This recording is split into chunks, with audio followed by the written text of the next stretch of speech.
jenë tonë, para atyre veprave tona dhe dukshmës tonë, për shkak se nëse zemrat tona i kena të pastërta, brendësien tonë i kena të mirë, brendësia jona është shëndosh edhe pse gabojmë na për vepra kapak. E lusmë Allah në zogjel për mëshirë dhe rahmet, mirë për nëse na veprat tona i perfekcionojmë, ama në zemra kena i lejte, me të vërtet kjo është shumë e damshme dhe nuk ka kurfar dobije që vjen nga kjo zemër. Allahu ju rujt, Allahu ju shpërbleft, alhamdulillahi rabbil alamin. Allahi të shpërbleft të gja për këtë literat për qërshme, kaj ashtë të dijen. Allahumma amin. Shkojna na me pyetje inshallah deri sa gjemati shkojnë pyetjet e vete. Në rregull, është e bomar. Unë ja bëj hoxhës një pyetje. Hoxha, po, parevesh që bëj që të pyetje ti pregadito. Hoxha, Allah ata sprovurit që janë sprovun, Allah ja vleso këtë një. Në tregon hoxha lapsi për kanë shkru në gjë, kemi të sprovuar me smuje mendore hoxha. Cilët janë ata hoxha? Lapsi e kena fjallën na, kur e përmenmi çdo herë lapsi për kanë shkruan, kena për qëllim kanë Allahu Azza wa Jall e merr në llogari. Dhe kush është meritor që tek Allahu Azza wa Jall më marr në llogari, qoftë për veprat e mira, qoftë për veprat e këqija të cilat i ka bërë. Kuptohet se çdo kanë që Allahu Azza wa Jall e ka krijuar mbi sipërfaqen e tokës, prej njerëzve dhe prej gjinëve, që i ka dhënë logjik dhe mendje, dhe i ka dhënë takat dhe fuqi dhe forcë për të realizuar ato që Allahu Azza wa Jall i ka kërku, këta Allahu Azza wa Jall e merr në llogari. Mirë po nëse mungon mendja, mungon fuqia, kuptoj mungon fuqia, nuk është ajo çka ne mendojmë fuqien tonë. Për shembull, valla unë po pritoj më fal se diçka nuk jam të mujt, s'pas na fuqi sot. Fuqi bëhet fjalë, për shembull, je i sëmuar. Nuk ke fuqi me agjeru. Allah ta ka lehtësu. E ke, për shembull, sëmundjen e të vazhdueshme. Nuk pritet shërim prej saj. E ke të pamundur ti me agjeru, Allah s'bën llogari për ta. Kjo domethënë prej shkaqeve të cilat besimtari apo personi nuk merret në llogari tek Allahu Azza wa Jall. Prej personave të cilat i kanë përmendur ulemat që janë të arsyetuar para Allahut Azza wa Jall, janë ata të cilët Allah i ka sprovuar me humbjen e mendjes, janë të çmendurit. Këta Allahu Azza wa Jall ditën llogarisë nuk i pyet çka kanë vepruar në dunjë. Për shkak se ata s'kan pas mendje me logjiku. Allah e ka dërgu Kur'anin dhe ibadetet dhe urdhëresat që i ka bë për ata të cilët kanë mendje dhe logjik. Kanë thënë disa nga dietarët, njeriu i çmendur që ka qenë në dunjë do të testohet në ahiret ditën e llogarisë. Kjo është një prej mendimeve të cilët e kanë thënë disa nga dietarët, disa prej tjerëve kanë thënë nuk testohen hiç, ata janë të falur nga Allah te bareke ve teala dhe janë në xhennet. E disa të tjerë thonë do të testohen ata para Allahut Azza wa Jall. Gjithashtu ata cilët nuk merren llogari tek Allahu Azza wa Jall janë ata fëmijë të cilët vdesin para moshës pubertetit. Para moshës së pubertetit. Ata janë të cilët nuk shkruan lapsi për ta. Nuk shkruan lapsi për ta për atë person i cili për shembull është në kohën humbjes së vetdijes. E ka humb vetdijen, është i mençur, po e ka humb vetdijen në një kohë prej kohëve të caktuar dhe ai nuk di çka ka vepruar në ato momente, nuk shkruan lapsi për këtë person. Personi i cili gjendet në xhum, për shembull është duke fjetë, ka zë xhumi, ka marrë sebejpët, mirë po i ka ikë një kohë prej kohëve të namazit, apo duke qenë në xhum, Allah nuk e merr në llogari. Kur të ngritet ai falet, s'ta merr në llogari për shkak se nuk e qenë në vetdije të plot. Allah ka dërgu fenë e tij për ata të cilat janë, domethënë janë të ehl, meritor dhe janë të kanë mundësi për t'i kryer ata. Ndërsa të tjerët, të cilët Allah ju ka dhënë mendje të shëndosh, janë të pjekur, janë pubertet, i din me dallu të keqen nga e mira dhe e mira nga e keqja, din me dallu zezën nga e bardha, atëra këta njerëz normale se shkruan lapsi për ta dhe llogaria për ta është valide në dynjë në ahiret. Allahu të shpërblet hoxha. Fare? Po, s'pare du salon që hoxhës të ndërun t'jep bereqet në davetin e ti. Disa pyetje kanë ardhur tashmë privat, disa në komente, mi po jep përparësi kësaj privatit për shkak se ka të bëjë me temën. Thot hoxhë nderuar, nëse një njeri në përgjithësi e ka jetën e mirë, e do të mirën dhe përpiqet të jetë i drejtë, por vazhdimisht bie në disa gabime që nuk po arrin mi lanë. Çfarë thuhet për të në Islam? A vlerësohet sipas niyetit dhe përpjekjes së tij, apo duhet ta shoh veten dhe si të veproj? Padyshim ne tregova dha hadith në pejgamberit sallallahu alaihi wasallam në fillim se pejgamberi Allahut ka thënë kullu ibni adamul khata wa khairul khata'in tawwabun. Çdo biri i Ademit është gabimtar dhe mëkatar dhe gabon natyra e tij. Mirë, po më të mirë prej tyre janë ata të cilët janë të penduar apo që pendohen vazhdimisht. Xhenetet e Allahut azza wa jall nuk mbushen dhe nuk stërmbushen me njerëzit pa gabuar. Po xhenetet e Allahut azza wa jall janë zbukuruar dhe do të mbushen me mëkatar të penduar, që kanë qenë mëkatar në dunjë, po janë penduar në vazhdimsi. Pavarësisht sa bjetin gjuna, pavarësisht gjunahut që ti e vepron, nëse pendohesh pas gjunahut, apo e pason me ndonjë vepër të mirë, je në rrugën e hajrit dhe ka hajër të ti. Përderisa nuk e len pendimin, pavarësisht gjunahut, je në rrugën e hajrit dhe në rrugën që Allahu e don. Ndërsa, nëse ti me gjunahun vazhdon, e shejtani të ban cytje thot, e ke bo bajat më me pendim, këtu në 100 herë në ditë ti ban gjunahun e kënena 100 herë këshe po pendohuna, edhe arrin deri në atë fazë sa që ty me ta largu pendimin, amo me çni dhe ma thellë mëkate, këtu jemi në rrezikshmëri të madhe. Në këtë rast, nëse ti si musliman e ki në zemrën tënde atë dertin se jam të bon gjuna, e ki dertin se po bi në mëkate s'un penali vetën, bile ka një hadith i pejgamberit sallallahu alaihi wasallam, thot an-nadamu at-tauba. Keqardhja që ndjen për mëkatin që e ban llogaritet pendim tek Allahu azza wa jall. Ndërsa nëse pendohesh, at-taibu min adh-dhanbi kaman la dhanba la. Thot nëse ti pendohesh nga gjunahu, është tek Allah sikur s'ke bo gjuna fare. A veç nëse ndjen keqardhje për mëkatin që e ke bë, thot çket llogaritet pendim.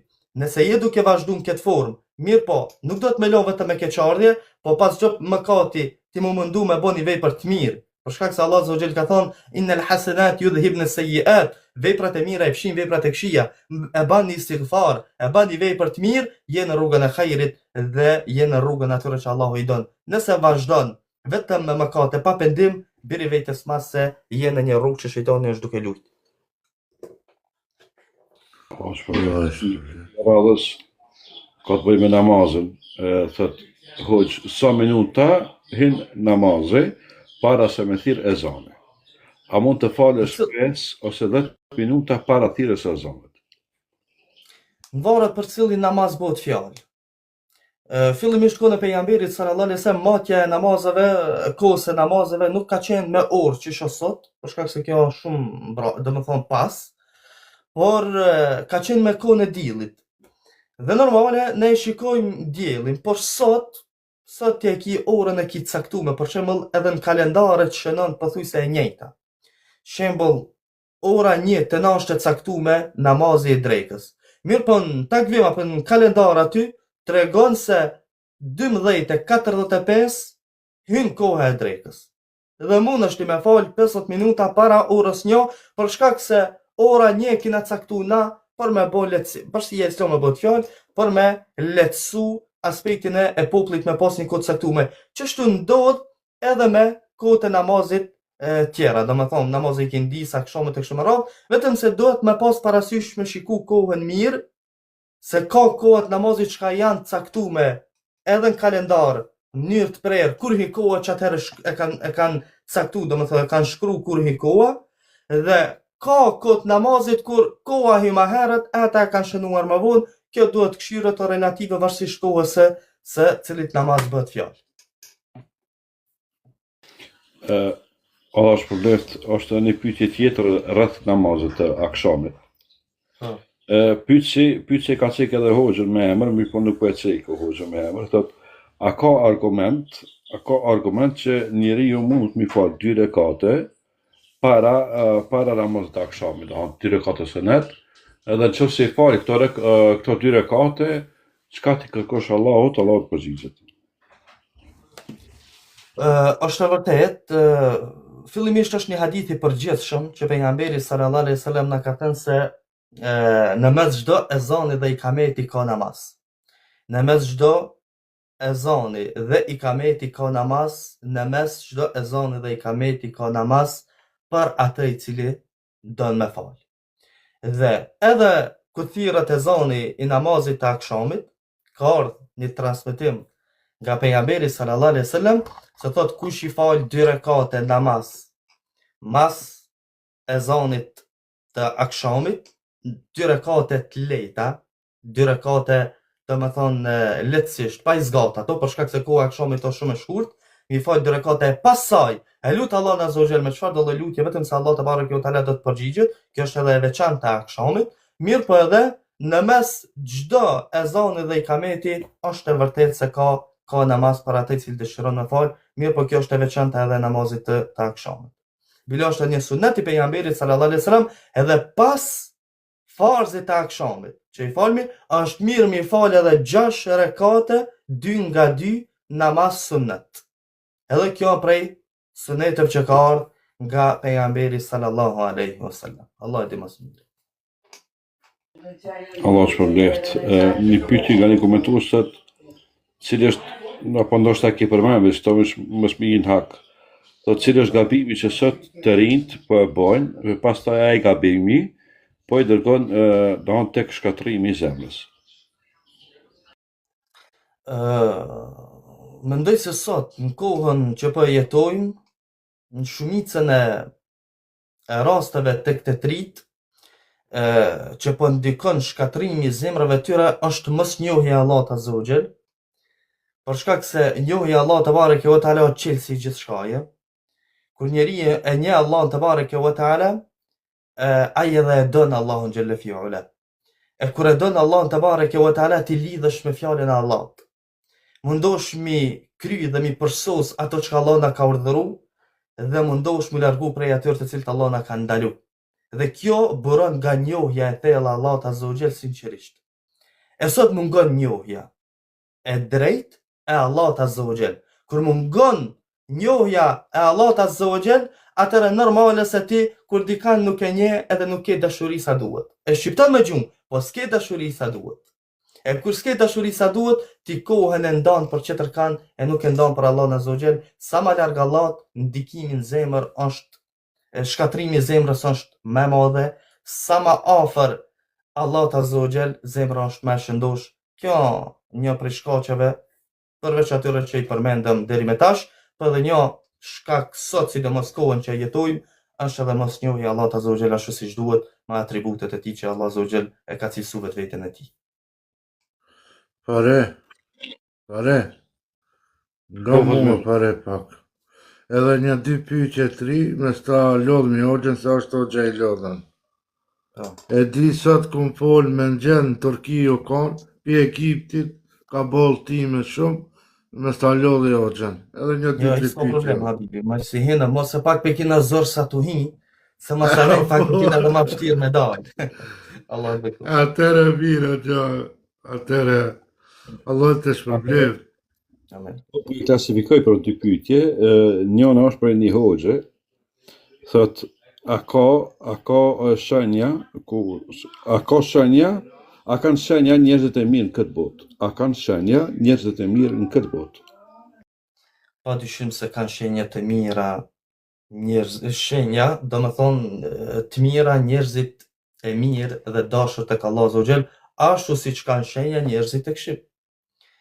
Njerëzit e mirë janë fillimisht ato që e rregullojnë vetveten e tyre me Allahun azza wa jall. Jo me tregu se un jam i mirë. Ato që e rregullojnë vetveten e tyre me Allahun azza wa jall.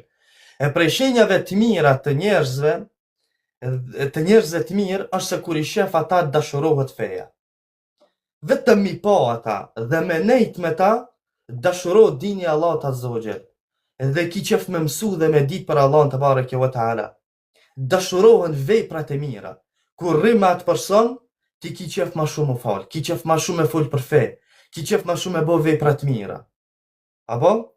Ndërsa prej shenjave të njerëzve të këshi, është se kur rrim me ta, ti kujtojnë të këshijat e dunjas, ta lakmojnë zemrën e tyre, dhe më thonë, sprovat e dunjas sot që janë, haramët, largimin nga Allah Azza wa Jall, ble dhe me përmend Allahun dvjeran, diqysh se nuk janë ato personat të cilat dhe më thonë, japin përshtypje të mirë për dinin e Allah Azza wa Jall, kështu që kanë shenja, të dipalë kanë shenja, edhe njerëzit e mirë kanë shenja, edhe njerëzit e këshalla në vohë prej shenjave, prej njerëzit mirë e Rabbi, që kanë shenja pozitive, edhe për vetën e tyre edhe për ata cilët i shohin dhe qëndrojnë me ta. Një pyetje e radhës ka të bëjë Hoxhë Darun që e ka dëgjuar një hadith, ku thotë që nga një person fakte e kom dëgju, mi pa argumente nuk ka mujt me gjetë, ku thotë që njeriu apo muslimani i cili bjen me flajt edhe dahon nga lodhja tina e zë gjumi, dahon për lodhjes tina e zë gjumi, ai se veç ka flajt i falur nga Allahu. Dahon ja ka falë Allahu mëkatet, e ka falë Allahu gjinat, mos ta mëkatet se po interpretohet nga fije tjera. Dahon është i falur për gjinahëve, ai njeri i cili lodhet për me sjell riskun halal në shpejt. Po, se nuk e dëgjova këtë pjesë. Duke ju përgjigjur, dahon kohë vetë namazit me rregull. Sahih habibi, kjo prezente. Nëse njeriu fillimisht i kushton rëndësi atyre urdhënesave të Allahut Azza wa Jall, që Allahu ja ka obligu, i kryen ato si duhet, edhe mundohet në halal, edhe vazhdimisht ban dua, ashtu si ka mësuar pejgamberi sallallahu alaihi wasallam. Allahumma kfini bi halalika an haramik. Allah na mëson që të mjaftohemi me halalin tan, kundrejt haramit që e ka ndalu. Dhe mundohesh me bo përpjekjen tonë në halal, dhe lodhet, normal se halali ku të lehtësohet harami, është e vështirë për më arrit halali, e sot është një kohë ku e jetojmë në këtë sprov dhe këtë sfit, ku haramat janë të lehtësuar sot, e dikush që mundohet me jetu me halal ka shumë të vështirë, e ti përsëri mundohesh vetëm me qëndru në binar të Allah Azza wa Jall, kjo është ibadet, dhe kthej shtëpinë tënde, e bjen risku në halal që Allah ka caktuar për ty, edhe të zë gjumin nga lodhja, jo vetëm që Allah t'i fal gjunahat, po edhe ka melek apo stafat, ka melek të veçantë që vinë te ky person dhe e lutin Allahun Azza wa Jall për me t'u fal gjunahat dhe me t'u realizu ato që janë hajër dhe të dobishme për ty. Kështu ka ndodhur në disa ethere është transmetu nga selefi, Allahu e din më së miri. Wallahi kjo hajër dhe dobi shumë e madhe. E vona të këtë që me përfitu xhamati, Allah është për bleft, Allah në bëhë për i përfitu nga kjo hadith. Një pyetje thot nga një motër muslimane, thot kur s'mund më fal, a duhet me thon subhanallahu me bihamdi dahon. Për çka ka thon këto? Nuk e di. Do ishte kur s'mundet më fal. Ai mjafton kjo. Po, këshire, njeriu Allah Azza wa Jall përderisa na ka obliguar neve me namaz, i vetmi ibadet i obliguar nga ana Allah Azza wa Jall, që nuk ka kur fare arsyetimi në aspektin e shëndetit të namazit. Nuk mund është me thonë nëse nuk mund të më falë. Nëse ka për qëllim nëso motër dhe ka për qëllim për kohrat e saja që i ka, që i ndalohet falja namazit, atëre po, në rastet caktume, nuk mund është i mu falë, se të ndalohet namazit, se i ke ato që Allah Azza wa Jall i ka nda dhe i ka caktu për gjinin femnore, atëre në këtë rast, do me thonë, ti ban sa ma shumë madhrej Allah Azza wa Jall me istighfar, me subhanallahi wa bihamdi, subhanallahi al-azim, me kështu me radhë vazhdimisht, me dhikret e ndryshme. Mirë po nëse ke për qëllim, nuk muj mu fal, aspektin se valla ka një herë s'po muj mu fal, a ban ta zavendësoj namazin me dhikre? Jo. Për shkak se Allah Azza wa Jall në surën Hijr na drejtohet duke na thënë: "Wa'bud rabbaka hatta ya'tiyaka al-yaqin", adhurojnë Zotin tan, falni namazin deri në fundin e jetës juve. Nuk keni asnjë arsyetim. je i shëndosh e fal namazin, je në rrugtim e fal namazin, je i sëmur e fal namazin, je shtrinjt e fal namazin, çfarë do lloj gjendje namazin ki me fal. Vetëm se vim pastaj lehtësimet, rrethanat, varësisht rrethanat. Mirë po, namazi nuk ka justifikim, vetëm se patjetër duhet që ta krysh ata. Qofse si e do të kisha bërë një pyetje rreth shkurtimeve të namazit. Po, Ridi. Apo je fokusu në komente, që dush. Po pikëshyri pak edhe unë pak t'ja u lehtësoj. Shikoni, ani Hoxha, shikoj edhe ti komentet, edhe Hoxha Reshat duket e ka pa një pyetje më nalt duket është. Ja ku Që lezuar. tune e ka shkru Abbas Abdullahu, po edhe dikush më nalt nuk të ka bot njëtën pyetje.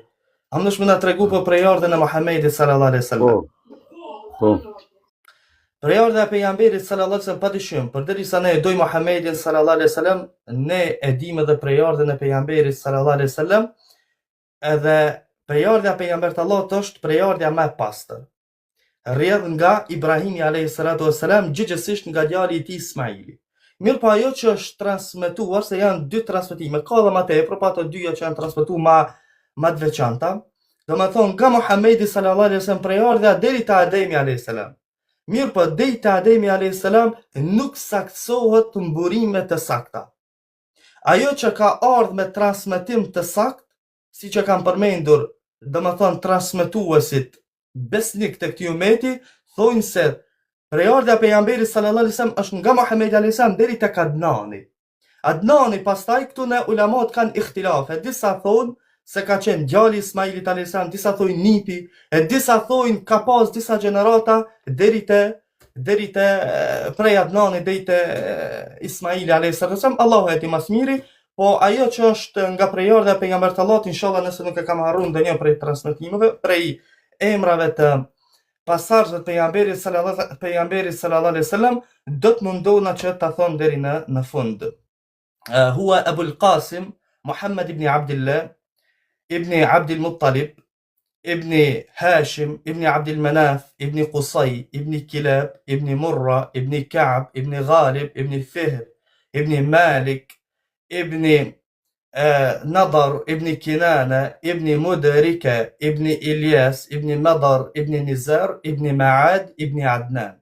Deri te Adnani saktësohet prej ardha e pejgamberit sallallahu alaihi wasallam, ndërsa mbi Adnanin nuk vërtetohet pastaj domethënë prej ardha e pejgamberit Allahut sallallahu alaihi wasallam. Allah shpërblet. Amen. Për momentin pyetjen komitet nuk ka, mi po dështë me bëni pyetje rreth shkurtimit edhe të bashkimit të namazeve. Për shembull, në Komodostu edhe kam një rrugë 6 shtator, 8 orë, këtë Po. më rej 10. Moderatora një gjallë. Komodostu dhe kam një rrugë ka gjatë. Edhe për shembull akshami, edhe yatsia të njëjtën kohë mësojnë gjatë fluturimit në aeroplan. A më lejohet me fal në aeroplan, apo duhet me fal mas zbres në atë vend ku kom e zbrit? Nëse namazi është për shembull akshami dhe yatsia apo dreka dhe ikindia, që këto më nësh mi fal edhe në kohën e parë, më nësh mi fal edhe në kohën e ikindijës, në këtë rast për shembull, nëse pasi të zbresësh në destinacionin që je nis, hala ka kohë për shembull, këtë rast që përmendë ti, akşam dhe yatsia. Hala ka kohë namazi sabahut, edhe mundesh me arrit para namazit sabahut në destinacionin që je nis, atëherë duhet që ta falësh akşam dhe yatsin më si të zbritesh prej aeroplanit. Për shkak se prej kusheve të namazit është edhe qëndrimi në kam. Edhe përderisa ti e ke mundësinë e zën kohën e namazit, edhe më si të zbres, do me thonë, apo të mërish në destinacionin tanë ku e ke vendos me shku, atëre i falë më si të zbresësh. Mirë po nëse ke hyp në aeroplan edhe ja nis me një rrugtim shumë gjatë, për shembull në Amerikë, rrugtimi shumë i gjatë, atëre në këtë rast ti i falë namazet edhe në aeroplan për shkak se i koha e atyre namazeve që lejohet bashkim, për shembull akşam dhe yatsia, ty taze sabahin nëse pret me mri në destinacion atje. Për mi ik dhe më thonë, me ik largimit daljes kohës namazave, dhe më thonë, masi të mërinsh atje, i falën kohën e vetë, i bashkon në aeroplan. Vetëm se me arsye, nëse ndodh për shembull që ta merr mendja se ti nuk e mrin kohën e akşamit edhe jacijës para namazit sabahit atje ku je nis, atëherë ti i fal në aeroplan. Jo, po nëse ta merr mendja se i mrin para namazit e sabahut zbreti dhe arrin destinacionin tan, atëherë e prit masi të zbretsh nga aeroplani dhe të mrish në vendin e caktuar, i bashkon namaz. Allah të përbleft. Allah Unë kam pyetje pare. Fatmir, vazhdo me Assalamu alaikum wa rahmatullah, Sheikh Shafiq. Atja, Po. tash me qetër tem kena pyetje. Cila është kategoria e tauhidit që lidhet me emrat dhe cilësitë e Allahut? Tauhidi, shiko, akidja, në kohën e pejgamberit sallallahu alaihi wasallam dhe në kohën e sahabëve, kohën e tabiinëve ka qenë e përgjithshme. Ajo që ka ardhur në argumente nga Kur'ani dhe Suneti i kanë besu dhe e kanë besu Allah azza wa jall me ato atributa që Allahu e ka cilësuar vetveten e tij. Dhe nuk kanë bën ndarje të tauhidit. Ndarja e tauhidit pastaj ka ndodhur pas për shkaqe të caktuara, disa i kanë bën ndarje të tauhidit me lehtësu dhe ma tepër, me pas dhe me thonë ma të qartë aspektin e besimit, për shkak se në kohën e selefit gjeneratave të para ka qenë ma e lehtë se kanë pas prezent pejgamberin e Allahut, sahabat e kështu me radhë, mirë po pastaj normale që tërë gjenerata të largu sa ma larg Kur'anit dhe Sunetit, njerëzit, kështu që ka qenë dësha nevojshme dhe ndarja atyre. Ndarja është tauhidul uluhiyya, rububiyya wa asma us sifat, edhe kjo emra dhe cilësive të Allahut azza wa jall, kjo ka të bëje me emrat dhe cilësitë e Allahut azza wa jall që Allahu e ka përshkruar vetveten e tij, dhe këto kanë ardhur në argumente në Kur'an dhe në Sunnet.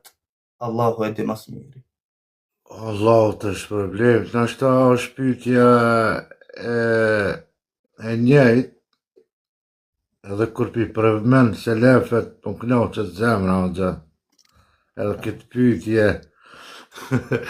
këtë pyetje diçka po përmendet me selefet. Hajde. Si duhet i punojmë emrat dhe cilësitë e Allahut sipas metodologjisë së selefëve? Po, emrat dhe cilësitë e Allahut azza wa jall duhet t'i pranojmë sipas metodologjisë së selefëve. Selef do të thotë gjeneratat e para, 3 gjeneratat e para. Gjenerata e sahabëve, gjenerata e tabiinëve dhe gjenerata e atba'i tabiinëve. Mirë po, kur përmenden selefët, duhet normale se t'ju shtohet selefus salih, selefët e mirë, gjenerata e para e mirë, për shkak se prej gjeneratës së selefëve ka pas edhe Khawarij, ka pas edhe Mu'tazil, ka pas edhe Jahmi, ka pas gjeneratës selefëve, ato kanë jetuar në gjeneratën e selefit. Apo, për shembull Dhul Huwaisira, ka qenë Khawariji i parë, që i ka thonë pejgamberit Allahut ke frikë Allahun që shëndan plaçkën e luftës. Ai bile ka qenë kohën e pejgamberit sallallahu alaihi wasallam. Do të thonë që brenda selefit ka pas lloj grupacione, por duhet dallohet selefus salih, gjenerata e parë e mirë. Selefi i mirë, apo kupton? E ne thrasim mbi këtë çështje. Sa e përket cilësive të Allahut azza wa jall, emrave dhe cilësive të tij, ne do t'i pranojmë dhe të punojmë me to ashtu siç i kanë besu gjenerata e parë. Gjenerata e parë as nuk i kanë shtrembëru cilësitë e Allahut azza wa jall, as nuk kanë pyet se si, as nuk e kanë vendos logjikën në kuptimin e cilësive dhe emrave të Allahut azza wa jall, me thos si, qysh mundet. Nëse s'na kap logjikën atje ndrojmë pak atë kuptimin se nuk mundet. Kjo të 3 gjeneratat e para nuk ka qenë. Pastaj kjo ka ardhur pas tek disa dietarë më vonë që kanë nga Halefi, domethënë që pastaj e kanë futur edhe logjikën këtë çështje dhe janë mundu që ajetet kuranore që kanë ardhur për cilësitë e Allahut azza wa jall, emrat e Allahut azza wa jall, janë munduar që ata domethënë pak të rregullojnë me logjikën e tyre, për shkak se thotë Allahu këtë libër na e ka zbrit neve, i ka zbrit logjikave tona dhe na nuk do të mi kuptu pas ashtu që Allahu ka fol për vetveten e tij. Po na duhet, domethënë me shiku se çka kuptojmë na me ata çka Allahu Azza wa Jalla ka përshkruar vetën e tij. Këto janë ato dy mendimet. Normal, mendimi i gjeneratës parë është ajo valide dhe që duhet ta pasojmë ne si musliman, ti marrim ashtu që Allahu Azza wa Jalla ka përshkruar vetën e tij. Allah të shpërblet, Hoxha. Hoxha, po ndihesh mirë, a je mirë, Hoxha? Tash po, tash fillojmë ka pak nga Ah, nga lodhja. vesh kisha doshte e bomarin e kam la qka marë këto, ta Po. pesh. E bomar, a je këto a pep? Po, këtu jam. A ki për Hoxhën me pyjti shka? A ki Ja, me Allah pyjti është Hoxhën? përblet, inshallah, për këto fjallë mirati, Allah i shtoft sukses, mashallah, Allah e dasht është përblet në të kupë gjenet, qithë. Fare e bomar, ti pëlleroj me Hoxhën atere, Allah e shpërblet nga ona jeme, jemi të knaqen edhe gjëmat. Hoxha, Allah i të shpërblet, po ti që të shka me thonë, për fond, që po në këshillon, Hoxha? Allahu ju nderoft o vllafat mirë, Allahu ju bekoft. Unë për fund do t'i përmbana asaj që pata temën fillim. Le të kujdesemi për zemrat tona. Le të mundohemi që ta ecim davetin përpara në këtë formë dhe në forma të cilat janë të sakta drejt asaj që Allahu Azza wa Jalla është i kënaqur. Mundohuni vazhdimisht ta keni prioritet takvallëkun, ta keni prioritet devotshmërien dhe lidhjen me Allahun Azza wa Jall, mos e keni prioritet njerëzit, mos e keni prioritet synime, domethënë çka janë të përkohshme dhe nuk janë profitabile as në dynjë as në ahiret, po mundon me pas lidhjen me Allahun Azza wa Jall. Mundonu zemrën e juve me lidh me Allahun te bareke te ala, zemrën tonë në përgjithësi, edhe mu kanë çdo vepër që e bojmë, ta bojmë lillah, vetëm për hir të Allahut Azza wa Jall, edhe qoftë e vogël, po kjo ka me na dhosh shumë të mira. Unë veç për fund kam e cek hadith në pejgamberit sallallahu alaihi wasallam, ku thot pejgamberi Allah këtë këshilli vetes edhe juve, për fund thot akhlis dinaka yakfika al-amalu al-qalil. Jeni të sinqert me fenë Allahut Azza wa Jall, ka ju mjaftu edhe vepra e vogël apo vepra e pakët që e keni. Sinqeritet juve kam ja urrit veprat e vogla.